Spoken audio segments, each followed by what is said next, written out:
নমস্কার। মাঝে মাঝে অফ হয়ে যাচ্ছি, প্রচণ্ড কাজের প্রেশার। কারণ দুদিন বাদেই আমার ওটি হবে।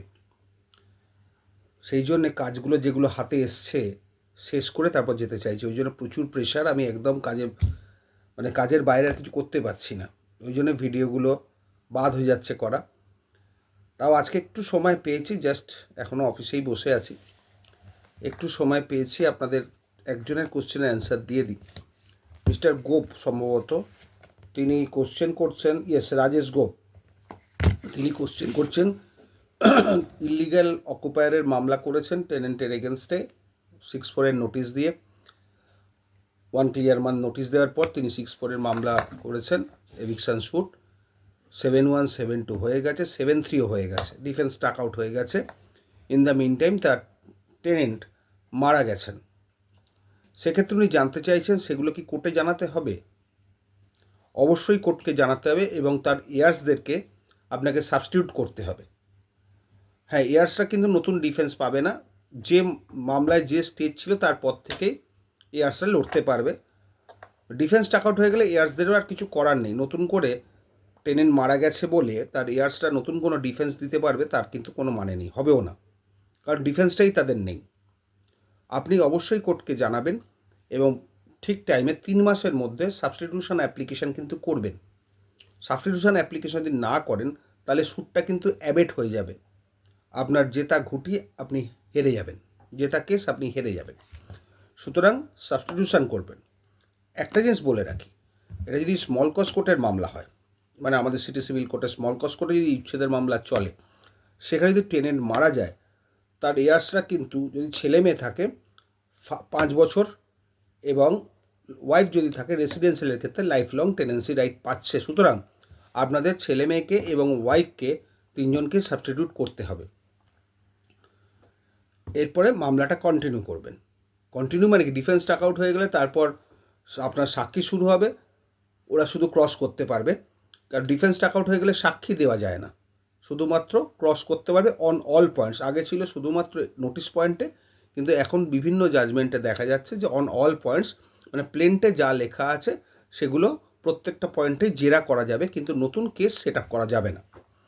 সুতরাং আপনি নির্ভয়ে ডিফেন্ডেন্টদের সাবস্টিটিউট করুন। আবার যদি দেখা যায় যে ওখানে টেনেন্টের কেউ নেই, তখন আপনাকে কিন্তু অ্যাডমিনিস্ট্রেটর জেনারেলকে পার্টি করে মামলা করতে হবে। সেটা অন্য প্রসিডিওর, সেটা আরেকদিন ডিসকাস করব। একটা কথা মাথায় রাখবেন সব সময়তে, কোর্টের কাছে কোনো কিছু সাপ্রেস করবেন না, তাহলে আপনার জেতা মামলাও আপনি হেরে যেতে পারেন। প্লাস এই মরে যাবার কথা যদি আপনি না বলেন বা এয়ার্সদের সাবস্টিটিউট না করেন, তখন এয়ার্সরা এই মামলার কথা জানতে পেরে অর্ডার রুল 10(2) করে অ্যাডিশন অফ পার্টি চাইতে পারে এবং মামলাটাকে অ্যাবেটের জন্য কোর্টের কাছে প্রে করতে পারে। সুতরাং আপনি অবশ্যই জানাবেন, নির্দ্বিধায় জানাবেন এবং প্রপার স্টেপ নেবেন within 3 months from the death of the tenant, নাহলে কিন্তু মামলাটা অ্যাবেট হয়ে যাবে। ভালো থাকবেন। আরেকটা কথা আমি এর সঙ্গে অ্যাড করে দিই, অনেকেই আমাকে মানে এই ফোরামে জানতে চাইছেন আমার ফিস কত। সরি, এটা করবেন না। যাদের যা কিছু জানার আমাকে হোয়াটসঅ্যাপ করবেন বা আমাকে ফোন করবেন 8240705102। যার কিছু জানার, যার কিছু বোঝার, যার বক্তব্য আছে বা কোনো কিছু কথা, এই ওপেন ফোরামে কিন্তু আমি ফিজ নিয়ে কোনো ডিসকাস করি না বা বলিও না।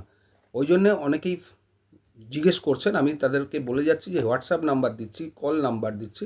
কল কিন্তু সেটা না করে বারবার রিপিটেডলি এইখানেই জিজ্ঞেস করে যাচ্ছেন আপনার ফিস কত, এই ড্রাফটিংয়ের ফিস কত, এই অ্যাপিয়ারেন্সের ফিস কত। এটা পাবলিকলি বলা সম্ভব নয় এবং কোনো লয়ার বলেও না। সেটা লয়ারের চেম্বারে গিয়ে তার সঙ্গে ডিসকাস করুন, কি মামলা না মামলা, অনেক কিছু নির্ভর করে, সব কিছুর একরকম ফিস হয় না, আর প্রত্যেকের পার্সোনাল ফিস আলাদা হয়। সেটা তার সঙ্গে পার্সোনালি ডিসকাস করাই ভালো, নট অন ওপেন ফোরাম। আবার কয়েকজন আছেন দেখছি উইদাউট অ্যাপয়েন্টমেন্টে ওনারা চলে আসছেন, কিন্তু আমি তাকে টাইম দিতে পারছি না। এই কারণে যারা অলরেডি অ্যাপয়েন্টমেন্ট নিয়ে এসছেন তাদেরকে আমি আগের প্রেফারেন্স দেব, তারপর যদি সময় থাকে তখন তাদেরকে দেব। ওই জন্যই বলি আমাকে ফোন করে অ্যাপয়েন্টমেন্ট নিয়ে, টাইম নিয়ে তবেই কিন্তু আসবেন। আমার কাছে ঝট করে এলে কিন্তু আমি বসতে পারবো না, সে যে যত দূর থেকেই আসুক। আপনাদের ফোন নাম্বার দরকার হলে আপনি ইনবক্সে লিখবেন, আমার চোখ পড়ে যাবে, আমি ফোন নাম্বার দিয়ে দেবো। এছাড়াও আমার চ্যানেলে ফোন নাম্বার দেওয়াই আছে এবং বিভিন্ন ভিডিও যেগুলো স্ক্রিনশট থাকে বা যেগুলো থাম্বনেল থাকে তাতে কিন্তু আমার ফোন নাম্বার দেওয়া থাকে, ইদানিং দেওয়া থাকে, আগে দিতাম না। যাই হোক, যদি কেউ ফোন করেন আমাকে কোর্ট আওয়ার্সের পরে আফটার 4:30 ফোন করবেন, তা আমি ফোন ধরতে পারবো, কিন্তু কোর্ট আওয়ার্সে ফোন করলে মামলায় থাকলে ফোন ধরা সম্ভব নয়। আশা করি আপনাদের বোঝাতে পারলাম।